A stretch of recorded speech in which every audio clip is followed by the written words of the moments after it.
Today on What Works, I'm speaking with Janice Fadden, Director of Strategic Engagement from the University of North Alabama, and Dr. Rena Cotsones, Associate Vice President for Outreach and Engagement from Northern Illinois University.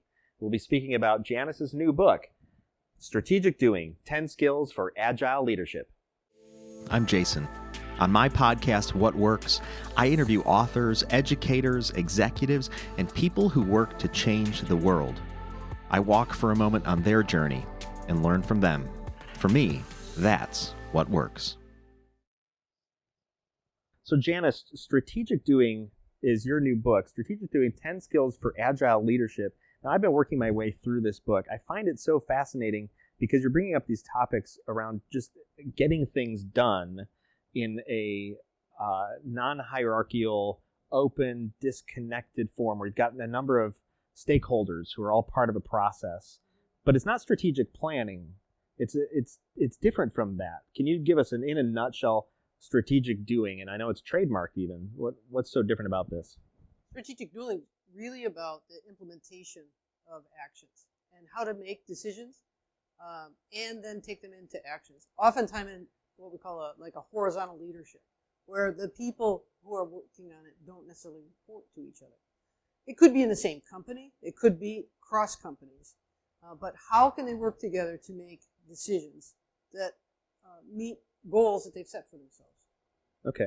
Now, Rena, you are invited here too because you guys have known each other for a number of years, and you've worked through some of the principles of this kind of in a past life, and then you've moved on since to do, I think, a bit of research and then writing this book. And you're very instrumental in, I think, leading a number of organizations as they work together in this community as in your role at NIU. So tell us, how do you connect yourself to strategic doing, and how do you connect yourself to Janice? Sure. Well, Janice and I had an opportunity to work together here in the Rockford area when she was in her previous role with the Rockford Area Economic Development Council, and I'm leading NIU's Office for Regional Engagement in Rockford. So we identified a number of things that we could do together, and we used these principles for collaboration to get our teams moving and accelerating action.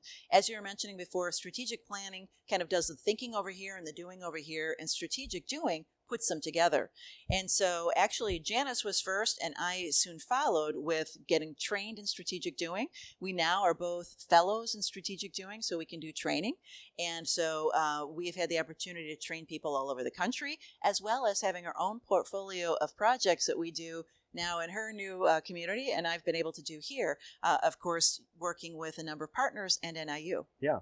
So strategic doing, was the birthplace as you were working through some of these issues here regionally? Is there where strategic doing kind of got its formation, or was this before then, or where? It's before then. Okay. It comes from one of the authors. The first author named is Ed Morrison, and he developed the concepts working primarily in Oklahoma City and Shreveport, Louisiana, communities he had worked in before as a consultant, closing businesses down and moving them globally. And so he began to think about what was going to happen to communities when jobs left. Yeah. And so he came up with this process over a period of, he's been incubating it for about 20 years to the book date. And he worked in Oklahoma City, and he then worked it also in Charleston, South Carolina. And then he moved to Purdue University 10 years ago, and it's been moving forward there. They did a very large WIRED grant, which was a workforce grant using this methodology, and got a phenomenal number of results, much more than any other community that got a WIRED grant. So he developed it into a process. As Rena said, she and I joined the Strategic Doing Development team, and over the last 4 or 5 years, we've really moved it into a structured way to teach people so that people can learn it. And then a lot of strategic doing is done through workshops. Okay. And a workshop may take a half a day or a day, where we take people through the 10 rules, and they learn how to make decisions at each step along the way and end up with an action plan that they've all agreed on that they're going to go do. Okay. So these 10 rules, or these 10 skills, I love how you laid those out as a action plan, because I think a lot of times there are different methodologies to work through strategic planning, and then you end up with this plan, and then everybody's like, okay, now what? All right, well, good luck. Let's start implementing, right? And then immediately people started going to their different their different silos or their different organizations and start kind of haphazardly implementing things. And so it's kind of no wonder that plans don't actually lead to implementation. But like what you talked about, in these skills, you align these skills with this process of working together, and not just planning, but iteratively planning. It seems one of the if I just look at some of these the skills that are outlined in here, they seem super practical, which I love, because a lot of planning, it seems like, okay, that's neat, but not super practical. This is create and maintain a safe space for deep focused conversation. I love that idea of safety. Without that safety, it seems you can't get the real stuff on the table. And if you can't get the real stuff on the table, then there's always something hiding behind a door that you don't know about. That, oh my gosh, this came out 6 months or 6 years later. No wonder things didn't move forward. What it seems, beginning with that process of safety, it seems like these skills have a good deal of respect for the people part of getting stuff done. Is that a kind of a correct assumption? You're kind of really not necessarily overweight, but maybe properly weighted on the fact that stuff gets done via people, not just getting stuff done. Right. So the basis is that we will act in ways of mutual trust, and we use a lot of civility thinking in what we do. Dr. Forney out of Johns Hopkins wrote a book called 25 Rules of Civil Behavior, and we use that. And that creates this basis where we're not, when we're in a meeting, we don't sit there and say, well, the mayor's an idiot, the head of the chamber, is just resting till they retire. We don't allow that conversation to take place. We won't move forward if we're having those kinds of conversations with each other. We will move forward when we say things like, well, what would it look like if our downtown was vibrant? Imagine people came downtown every Friday night. What would that look like? What could we do together? And then the idea of using these 10 skills is to co-create this new world together. So we're not asking anyone to take anything away from what they're doing today. We're asking them to share their resources, their assets, in a new way that would co-create that future. And is that part of the identifying your assets, including the hidden ones? Yes. Okay. Yeah, absolutely. How do you see that at play? Yeah, I would say that I find it to be, it's appreciative, it's built on appreciative inquiry. What do we have that we can build on?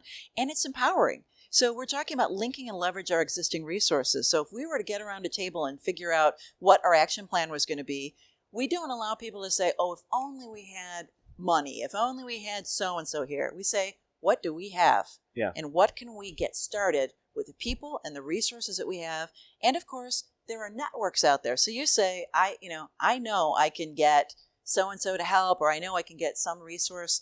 You have a lot of confidence that you can bring that to the table, but we don't allow people to kind of have anything where they're asking for permission. Today, we're going to come up with something that we can actually direct and we can go out and start doing immediately. And so accelerating that action is key. And is it also this concept of an abundance mindset rather than a mindset of limitations? Yes, absolutely. Like, oh, here's all the ways, woe is me. These are all the ways we can't get stuff done, which seems like it's that idea of whether you think you can or you think you can't. You're right. Mm-hmm. Right. If you already think you're limited, well, yes. Great. Well, then all you see is your constraints. Right. Rather than I think of this idea that the rules are just made up. The rules by which we operate today were made by people. Maybe they were us, but it could have been just people like us one day sitting around a table, right? And they made up the rules by which we operate. Right. So what says or who says that we can't also now create new rules of operating? Yeah. And ways of getting things done? Is that kind of a thread that runs its way through strategic doing? Well, in it, once we share assets, we ask 4 questions. What could we do with those assets? How could we combine them in new ways? In ways that would help us achieve this vision we have for the future, what we've imagined the world to be. Then we ask ourselves, well, what should we do? Because we need to begin to make choices. And we teach people how to make choices using kind of a 2x2 format. What's going to have the biggest impact and be the easiest to do? Let's start there.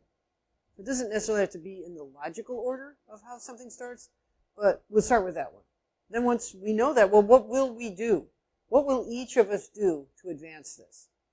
And then we have a feedback mechanism every 30 days getting together and moving that project forward. So we build the project around those 4 questions.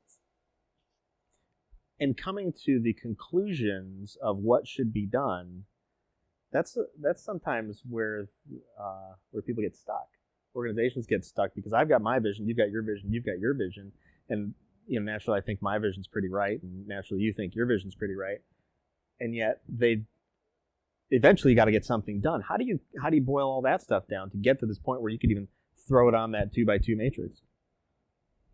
Sure. Well, one thing to say to that is that we are trying things and we're getting together every 30 days to say, okay, when we're meeting, we're going to come up with what we're going to do for the next 30 days to move toward our ultimate goal. So in 30 days, we're going to say, okay, how did that go? And so it's, we're not really experimenting. We're trying things. And then in 30 days, we'll say, what did we learn? Do we need to adapt? Or, yeah, we're headed in the right direction. Great. How do we build on that? And what do we do as the next step?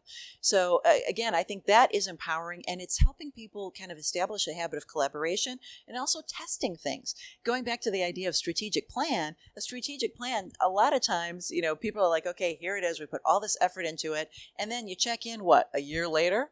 So if 30 days in, this plan is not going the way it is, well, too bad. Maybe 12 months from now, we'll figure it out. And for this, it's like, okay, we're headed in this direction. In 30 days, we're going to figure out, is this still the right direction? Things change so quickly that, the context changes in 30 days. And, hey, we need to turn left now instead of turning right.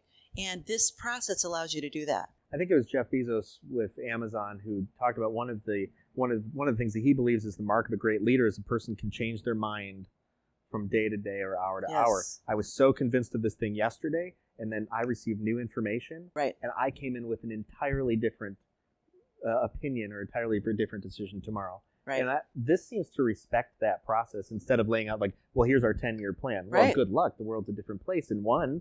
Right, or 3 or 5 or much less 10, and maybe that 10-year plan doesn't make any sense anymore. But right. How do you keep an eye on the big goals out there without changing those unnecessarily, or getting continual discussions wrapped up in there, but still keep that fluidity in between? Well, we start with the framing, what we call a framing question, okay, and that's the big question. So people get aligned around that question first. The question for where I'm at in the Shoals is, what would it look like if we were a digital robust hub? What would that look like? Digital technology hub. In Milwaukee, they created, what would it look like if we were the freshwater capital? What would that look like? What could we do? And here in the Rockford area, we were working on making Rockford America's best Midwest aerospace community. There's an exercise in there where people are saying, well, this is what it's going to look like when we finish this step.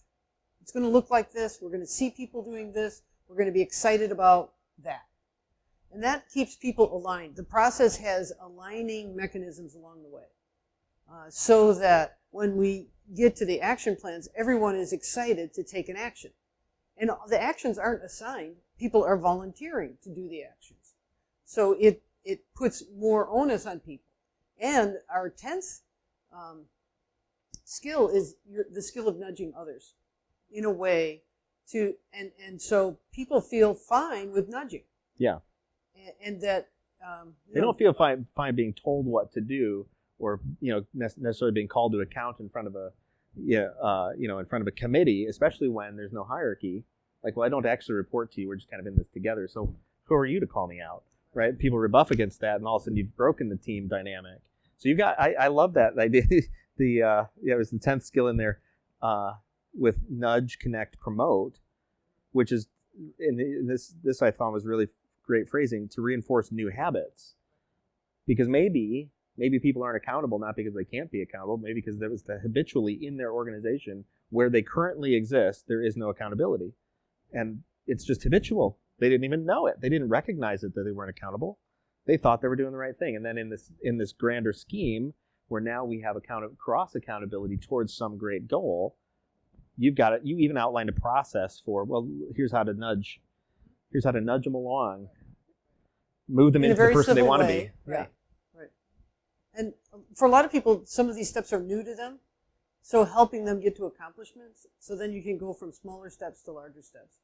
We're building through this system of taking step by step every 30 days, we're building trusted networks. And that trusted network can take on a bigger and bigger task. So do you start then with something small to start gaining that trust? Or how do you gain trust throughout a larger network of people who naturally don't trust each other? Right. Well, it depends. I mean, Ed Morrison has been in communities where there is very little trust. So that's why this idea of civility becomes so important from the beginning, that, we are going to behave in ways that build trust and mutual respect. And so, it depends on context, what's going to happen.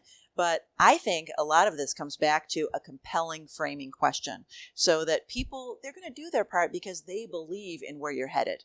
And give us an example of what that framing question is, because you talk about it in here, but the idea of coaching even is, I'll ask the right questions to find the right answers. So how do you get to this framing question that is of important enough or agreeable enough for a community to come together? Well, when we start to work with an organization or a community or a group of people who are trying to make change, a lot of times when we start the conversation, it's a very problem-focused conversation. We don't have. Okay. This rate is too high. This rate is too low. Which is that limitation. It's that deficit gap analysis, which is very traditional strategic planning thinking. And we want to turn that, using appreciative inquiry, into more of an opportunity statement. What would it look like if we were the premier place for X? Then people begin to think more deeply about things we could do. And then we take the assets they have and say, well, what could we do with what we have to meet this question that we've just set up? What would it look like if Rockford was Mid-America's best aerospace city? What would that look like? What could we do? And when we started with those questions in Rockford, the need for engineers was important to several of the employers. And that drove the conversation about what can we do with the higher educational institutions and the employers to improve the situation. And Rena led that project of having NIU and RVC come together on engineering, and engineering being here in Rockford. And all of that came from that conversation of what would it look like if we were Mid-America's best aerospace city. If we hadn't asked that question, we might not have seen that. We might just have seen a deficit. And when we went to RVC, their engineering program was actually in decline. And so they saw it as a deficit. And now it's flipped around and it's a growing program. You work across organizational boundaries. Yes. Routinely. Yes. I love being a boundary spanner. It is kind of one of the tenets of your role, that you just got to be able to move across boundaries smoothly. Right. What do you say, or how do you respond? And I know it's a skill.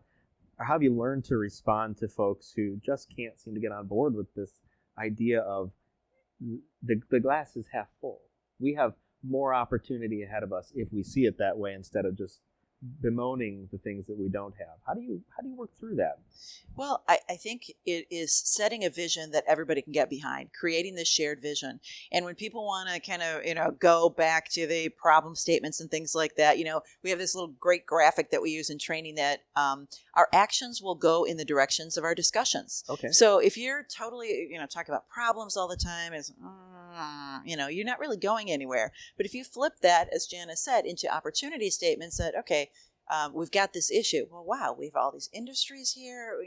They're all stepping up and saying we want to be part of this. So we were able to come up with a collaborative workforce development solution. It's community-based, industry integrated. Everybody's on board. We still meet on a weekly basis 3 years later. Wow. Because everybody is so bought into that vision. And, we have this habit of collaboration. We have trust built. We can resolve conflicts, as things come up. Okay, let's work through this. Sure. We have shown that we're able to do that, and now we're identifying other ways that we can collaborate. So I do think that collaboration is a habit that you can build. You can get better at it. And, Janice changed the culture of the organization that she led here. That, she said, no, we're going to be civil. We are going to talk about opportunities, and totally flipped it. And I think that we as a community can do a better job of that. And that's what this really presents an opportunity as we get more people trained, as more people read the book, as you talk as our ambassador around about, hey, you got to read this book. We want people thinking this way. Yeah, absolutely. A lot of these principles I found myself as I was reading through this book, like, okay, yeah, some of these principles have been taught in kind of disparate ways. Like how to be a better manager, you could have these types of things, and how to be a better leader, you could have these types of things. How to be a better communicator, these types of things. You've kind of distilled this down into something that's super practical. I love the length of the book. I'm not a big book reader because I read slowly, and so I've easily become discouraged. But it's written in such a practical way that you actually can go to one of these sections and say, you know what is this thing about nudging? And you walk away with something brilliant about how to communicate in a otherwise maybe frustrating scenario. Like, this person isn't, I feel like this person isn't responding. Well, here's some tender ways to nudge a person because they actually do want to respond, right?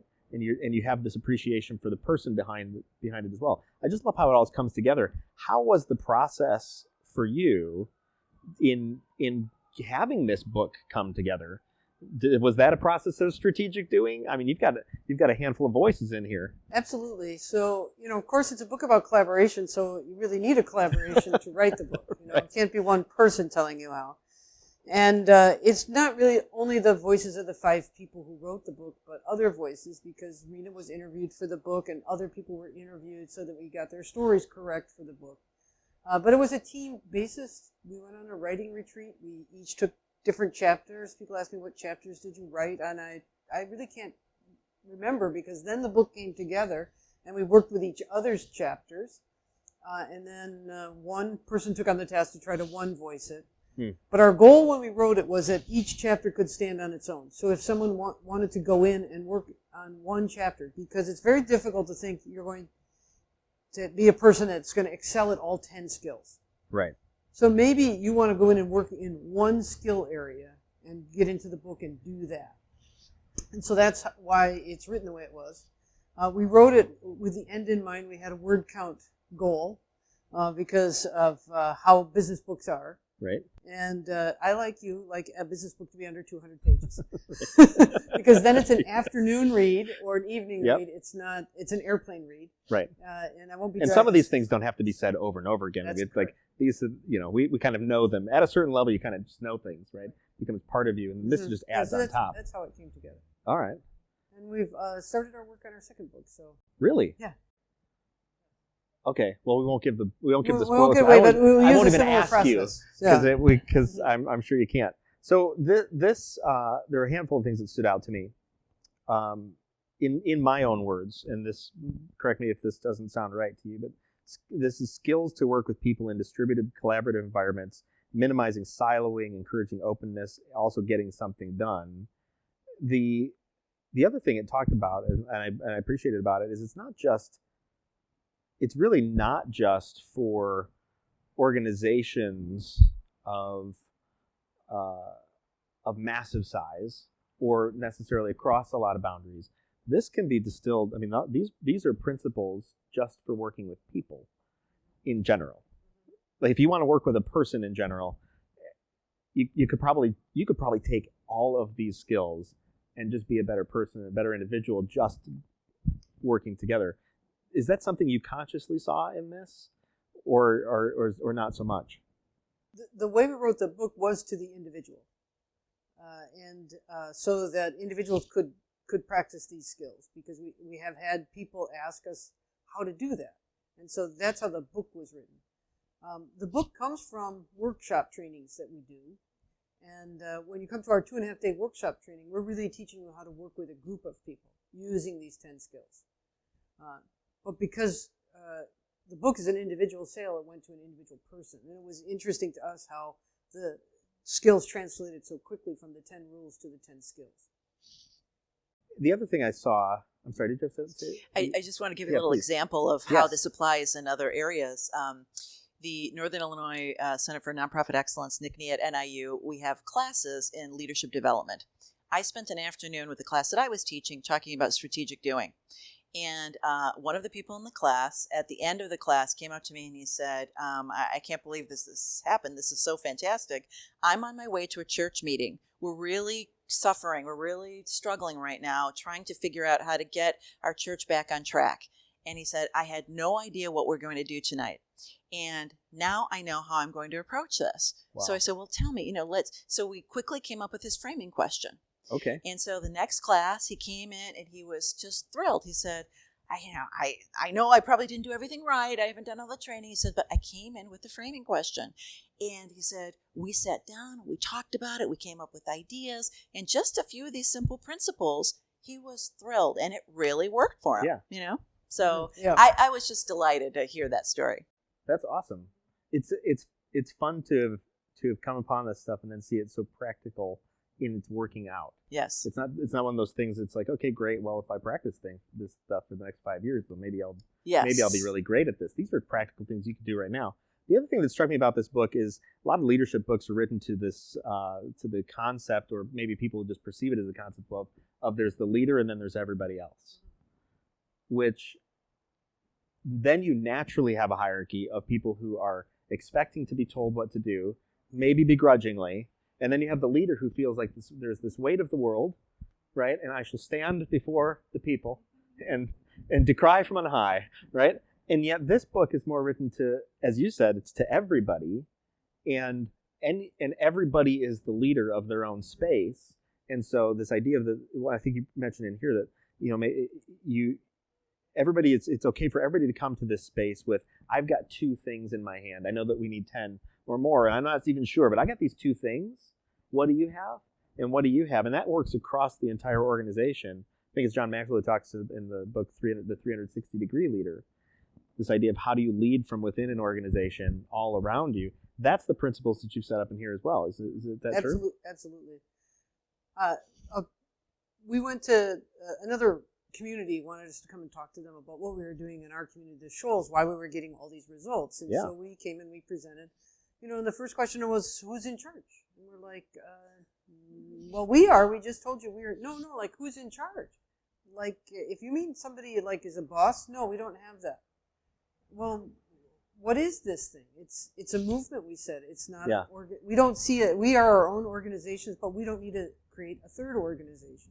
It's really horizontal thinking across talent, across assets, and combining them in a new way that group has decided that they agree they're going to do. And that we don't need an organization to do it. We just can share our assets and make things happen on the behalf of the community. So the next question then would be, then if that's the structure of the organization, who speaks? Who leads the discussion? You mean if we're meeting with people? We divide it up each time. Who wants to do it this time? And people get, just like with those 10 skills, people get specialties when they're running a session. They gravitate. Oh, I like to do the question. Some people like to pull out assets from people. And some people like the action planning part. Let's get that pulled together. And actually, in the process, we do identify what we call a table guide. So it's not a facilitator, certainly not a neutral convener, but really somebody who's helping to guide the discussion. Because oftentimes, especially if we're doing something in an afternoon, it's like, okay, everybody, we've got 15 minutes for this piece. So we got to keep everybody on track. Then we also have sitting at the table a knowledge keeper, not a note taker, somebody who's really pulling the essence and making sure that we're, collecting everything. Because when we talk about what could we do, we have kind of this whole horizon of things, that we could possibly do. Then we're going to have to say, what could we do? What should we do? And then what will we do? But there might be some really cool stuff that we, want to do later that's on the brainstorm from, the initial conversation. So there is some of that. But in terms of who speaks for the collaborative, there isn't, unless the group says, you know what, Janice is going to be the best at really presenting for us. So, Janice, will you please serve in that role? Otherwise, there isn't any of this kind of like, you're not allowed or you must. It is the group deciding, how we want to communicate. Okay. It is a unique way, I think, of interacting with people that I think might be, like you talk about, in these organizations that are so habitually ingrained in hierarchies. It must come from left field. Well, and I was in corporate jobs most of my career, and so the beginning of learning this was hard, and it took me a lot of practice to understand how to work this way versus, there are places for hierarchical work. Yeah. So when we think of questions, we think of two kinds of questions: technical questions and adaptive questions. And so if it's a technical question, quite often the hierarchy takes over, and we're going to fill the potholes on the street. We know how to do it. We got the machinery. We got the people. Just deploy them, right? But if the question is, what would it look like if we had the most compelling infrastructure? Well, we don't know the answer to that question, and there's not just one answer. So we need to deploy people to create an answer that are also going to implement the answer. And so strategic doing works best with adaptive questions that don't have easy answers and have many answers. And oftentimes the people who are pulled together to answer that question don't work for each other. And that's what's happening more and more in industry, in communities, in government, in institutions like the universities we work at. You rarely go in and have a meeting that's just a hierarchical controlled meeting. Mm-hmm. One final question, and as I was reading through this, and there's so much I'd love to pull out, but you talk about outcomes, and there was a phraseology around this idea of outcomes, and I always think, well, measurable outcomes, but the terminology using here is outcomes with measurable characteristics. What's the difference, and why'd you phrase it that way? At that point, we're taking people through a part where we want them to describe. So if they pick a project that they're going to work on that they think manifests itself in answering the framing question, let's say they want to do business pitch contest. So, okay, well, now describe that. What's it going to look like? And what's it going to feel like? And then how would you measure that? And we find that much more engaging than just going straight to a numerical measurement, because then they're driving for, well, it looks like we have some really interesting ideas from a diversity of people in our community, and that the room is full of people who are excited about it, and that maybe some investors are in the room too. So they describe the scene, and then we'd say, okay, well, what can we measure from that scene? And we find that to be a lot. It's very exciting for people, because then they have clearly aligned themselves. We're heading there. We're going to make this happen. And when they get together in 30 days, they test, are we still on that? What's changed about that? And if something's changed, what do we have to change to keep pace with? Gotcha. So it's breaking down in this case, let's say if we want to have a successful pitch competition. Like if you ask people, well, I want to be successful. Yeah, okay, well, what's that mean? You're asking them to break that down into those different characteristics, and then how are you going to measure each of those characteristics? So each one of those characteristics can kind of move independently of one another, and you can reassess them to determine whether that move us towards the ultimate goal that we're asking us, or that we want to collectively achieve. In returning to your point about the individual, this asks people to say, what are individuals going to experience? What's it going to feel like for them walking into that pitch competition? What do we want them to feel when they're walking out the door? So that I do think goes back to the idea of it's a benefit to the community. It's a larger goal that we're all trying to achieve together, but the individual has agency. The individual brings something to the table, and everyone has their part to play, no matter where they are in the organization, no matter what role they play in the community. It's such a fascinating, I think, timely concept. It seems that at this point, and I don't have the luxury of having lived at a different time, so I don't really know. But it seems like the world is at a place, and you kind of mentioned it here, where there's this feeling of opportunity. There's this feeling of we could change things. There's a feeling of things could be different.